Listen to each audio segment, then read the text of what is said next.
आप जानते हैं कि अब तक जिस जंग को दूर कहीं होते हुए बताया जा रहा था कि कहीं दूर हो रही है, हजारों किलोमीटर दूर हो रही है, और हिंदुस्तान में हम लोग कितने महफूज हैं, कितने सुरक्षित हैं। जो इंडियन ओशन है, हिंद महासागर, उसके अंदर ईरान की एक फ्रिगेट, एक शिप वेसल, जो एक इंडियन नेवी के साथ जॉइंट एक्सरसाइज के बाद वापस आ रही थी, उस पर यूएस की सबमरीन ने हमला कर दिया। क्या अब हिंदुस्तान में बैठ के हम ये नहीं बोल सकते कि हम इस जंग से हमारा कोई लेना देना नहीं? हमारे साथ इस पर बात करने के लिए हैं वरिष्ठ पत्रकार निधि राजदान। देखिए संकेत, ये जो ईरान की वॉरशिप के साथ इंसिडेंट हुआ है, जिस तरह से अमेरिकन सबमरीन ने उसको टारगेट किया है, ये एक बहुत बड़ा एस्केलेशन है। क्योंकि अभी तक हम, जैसे आप कह रहे थे कि हमें लग रहा था दूर नहीं, ज्यादा दूर भी नहीं, बट चलो दुबई में हो रहा है, ओमान में हो रहा है, सऊदी में हो रहा है, और एयर स्ट्राइक्स के जरिए हो रहा है। और अब जबकि इस कॉन्फ्लिक्ट को एक तरह से वाइडन किया गया है, इसको एक मैरीटाइम कॉन्फ्लिक्ट भी बनाया गया है, जिसमें आप शिप्स को भी टारगेट कर रहे हैं। ट्रंप ने ये भी रूल आउट नहीं किया है कि अमेरिकन ट्रूप्स जो हैं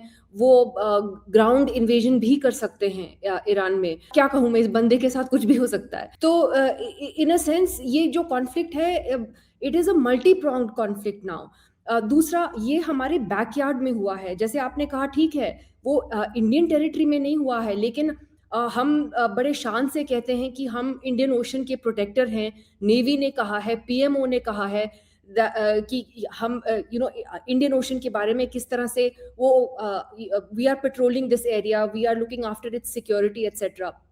तो इसमें बहुत सारे ये सवाल खड़े हो रहे हैं। ये मैं नहीं कह रही हूँ, अगर आप देखेंगे जो वरिष्ठ डिप्लोमैट्स हैं, फॉर्मर नेवी चीफ्स हैं, उन्होंने भी ये बात कही है कि सबसे बड़ी बात एक तो ये है कि ये जो ईरान का शिप है, जैसे कि आपने भी कहा, it was part of an Indian naval exercise.